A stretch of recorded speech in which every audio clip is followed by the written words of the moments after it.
ថ្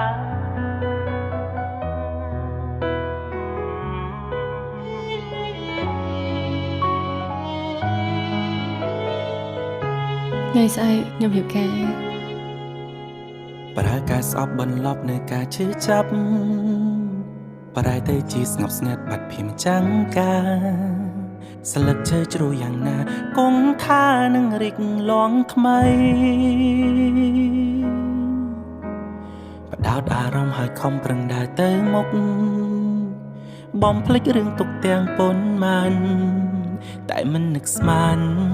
ថាអូនរកបានគូគមជីវិតអូនមកក្បែរអូនមកចិត្តរួចមកខ្សឹបថាស្អែកអូនកា